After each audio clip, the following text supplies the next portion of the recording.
So, yun. So, nakakatungkot na balita. Gawa yung ating beneficiary dito sa charity na ating pinuntahan dito sa Indang is namayapa na. So, sumakilang buhay na nung nakaraang linggo.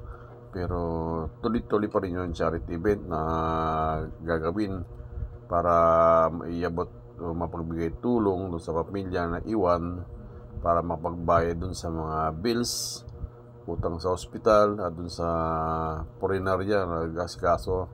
So, ganun pa rin, kailangang gawin, kailangang idaos yung charity event para makalikom ng pambayad yung pamilya na para mabayaran ang kanilang mga bayarin sa purinarya. Yun, tara, tayong sumuporta. So, yun. So, kasama rin dito ang ARSAP Laguna. Yan. So, shout out sa mga taga ARSAP Laguna. Siyempre, dito din si Bano TV. Yan.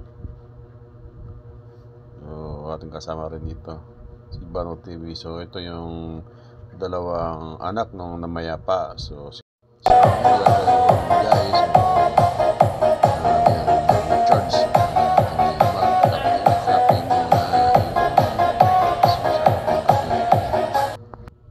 magkuya-kuya-kuy muna habang nagkakape din yan.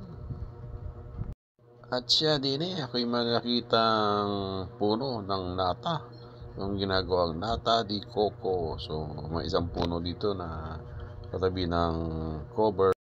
Ayun, ito na pangit namin kanina yung aming beneficiary dito ay makabilang buhay na nakarang week.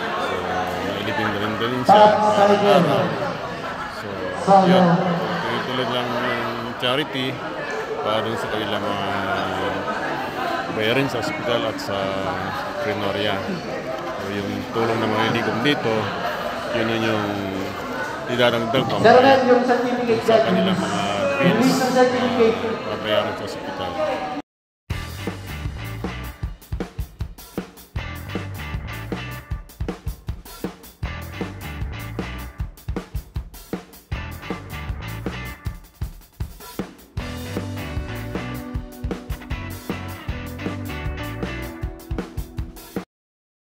Po. Pero hindi na po katulad ng dati. Mag-iingat, to all the riders, lagi po kayo mag-iingat sa ating paglalakbay. Lord, patnubayan na ang buong ilang pamilya. Masakit, Lord, nung mawala lang. Ay, una po nagpapasalamat din po kay Sir Jason. Yung asawa po ni Ma'am Ay, naka-work ko dati. Sa mga hindi po nakapunta, pero nandun pa rin po yung willingness nila para tumulong sa amin. Maraming salamat. Hindi ko lang alam kung isa lang yung charity ngayon. Kasi isa lang yung nasa ngayon.